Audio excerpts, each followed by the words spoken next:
Highways हम आज discuss करेंगे अर्थमेटिक सीक्वेंस को और उसके साथ हम जियोमेट्रिक सीक्वेंस को करेंगे और उसके फिबोनाची सीक्वेंस को भी हम डिस्कस करेंगे कि ये सीक्वेंसेस तीनों की तीनों अकॉर्डिंग टू डेफिनेशन कैसे काम करती हैं और इनमें डिफरेंस क्या है।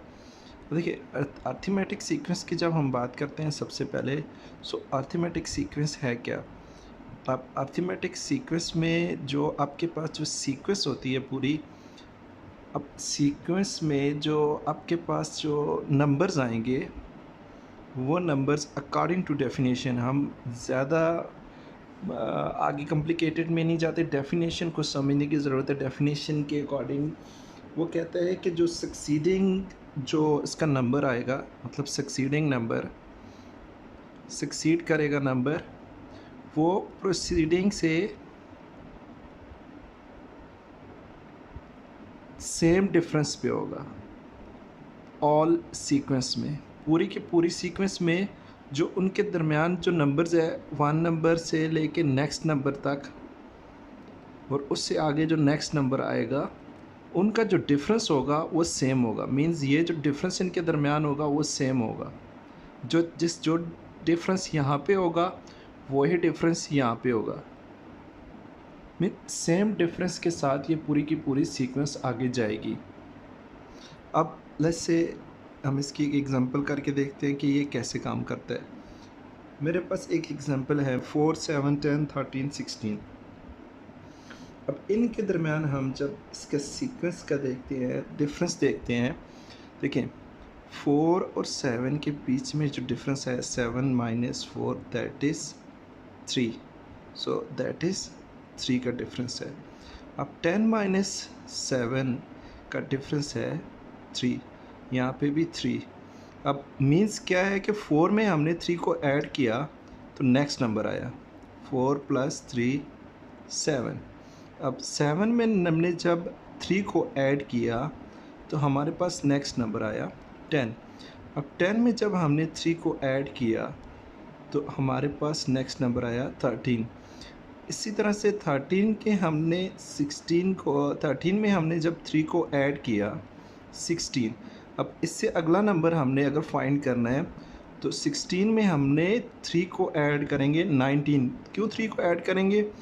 क्योंकि हमें ये पता चल गया है कि जो इन सब के बीच का जो डिफरेंस है वो सेम है।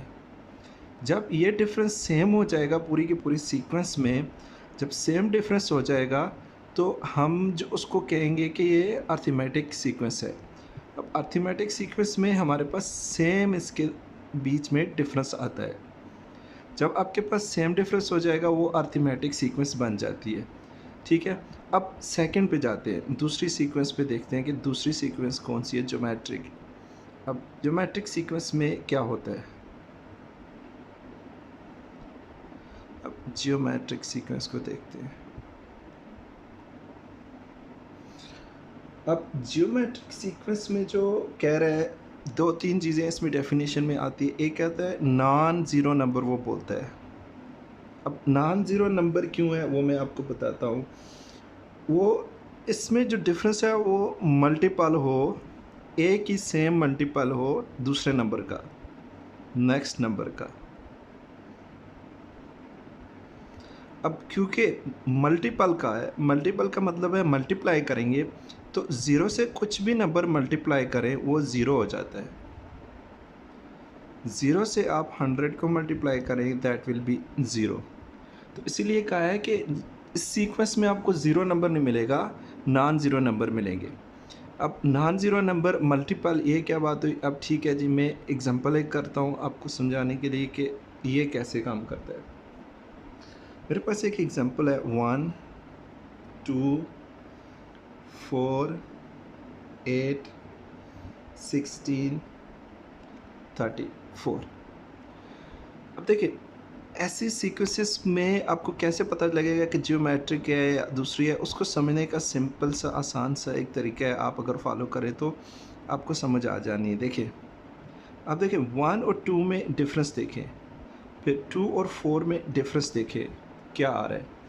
अब देखिए 2 और 1 मीन्स 1 मल्टीप्लाई विद 2। अब नेक्स्ट में जाए 2 मल्टीप्लाई विद 2 4, नेक्स्ट में जाए 4 मल्टीप्लाई विद 2, नेक्स्ट में जाए 8 multiply with 2, next 16 multiply with 2। अब इससे आगे का नंबर हमने फाइंड करना है 34 मल्टीप्लाई विद 2।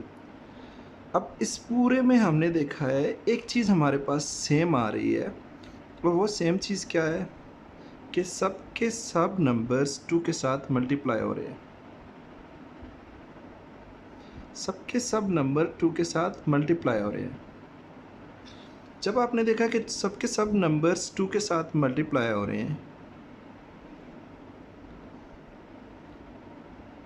अब इसका मतलब है कि जब ऐसा सीन आ जाए कि सब के दरमियान एक ही नंबर मल्टीप्लाई हो रहा हो, वो हमारे पास ज्योमेट्रिक सीक्वेंस बन जाती है।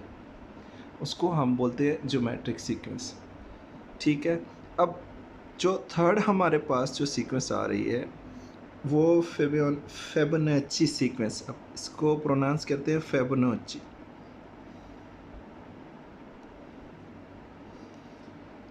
फेबोनाची सीक्वेंस क्या होती है? अब फेबोनाची सीक्वेंस क्या करती है कि इसमें जो नंबर आएंगे, नेक्स्ट नंबर जो होगा, नेक्स्ट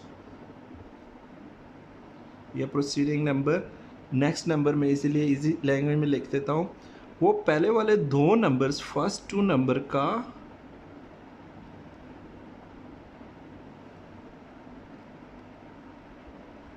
नंबर्स का क्या होगा? सम होगा। अब फर्स्ट टू नंबर का सम होगा। अब ये कैसे हो सकता है जी? अब इसकी हमने एग्जांपल करके देखते हैं कि इसकी एग्जांपल क्या आती है। अब इसकी एग्जांपल हम करते हैं एक, मैं इसको रेज करके, ओके। सो हमारे पास एग्जांपल इसकी है एक। एग्जांपल में वो कहता है 1 1 2 3 5 8। अब ये देखें, उसमें डेफिनेशन में बोला है ना सम ऑफ फर्स्ट टू नंबर। सो ये फर्स्ट टू को ऐड करें 1 + 1। अब 1 + 1 का मतलब क्या है? 2। नेक्स्ट नंबर आ गया। अब 2 में इसको ऐड करें, उसने बोला है ना फर्स्ट टू नंबर्स। सो 2 + 1 = 3। अब 3 और 2 को ऐड करें 5। अब 5 और 3 को ऐड करें 8। मीन्स जो ये नंबर है सारे के सारे मीन 1 2 3। अब देखें 1 और 2 को जब ऐड करेंगे फर्स्ट टू नंबर्स को, तो हमारे पास 3 आ जाएगा। अब 5 जो नेक्स्ट नंबर आएगा, वो 3 और 2 जो नेक्स्ट नंबर्स होंगे, जो नेक्स्ट में हमारे पास इन दोनों को ऐड करेंगे तो 5 आ जाएगा। ठीक है।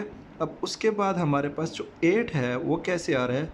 वो उससे पहले के दो नंबर्स को ऐड करने के लिए, सबके इस दो को, क्योंकि ये हैं ही तो इनको ऐड किया, हमारे पास ये नंबर आ गया। अब आप में से क्वेश्चंस कितने का होगा कि ये नंबर किधर से आ गया? देखिए इस सीक्वेंस में ये दो नंबर ऐसे ही होंगे, क्योंकि सीक्वेंस की डेफिनेशन बोल रही है कि जो आपके फर्स्ट टू नंबर्स हैं, फर्स्ट टू नंबर्स मेरे पास ये हैं 1 और 1। अब इन फर्स्ट टू नंबर्स ऐसे ही आएंगे। फर्स्ट टू नंबर्स कोई भी हो सकते हैं, इन दोनों को आपस में ऐड करें, हम अपने से भी सीक्वेंस बना सकते हैं। ऐड करें 1 + 1 = 2। सो नेक्स्ट नंबर हमारे पास 2 आ गया। अब 2 के साथ 1 को ऐड करें = 3। नेक्स्ट नंबर आ गया। अब 3 में हमने किसको ऐड करना है? ये 2 को, 5 आ जाएगा। सो ये जो सीक्वेंस है इसको बोलते हैं फेबोनाची सीक्वेंस। होपफुली ये जो मेरी वीडियो है आपको इस चीज़ की कन्फ्यूजन से दूर करेगी कि ये तीनों सीक्वेंसेस में डिफरेंस क्या है। अगर आपके पास इससे रिलेटेड कोई क्वेश्चन है तो कमेंट्स में ज़रूर शेयर करिएगा।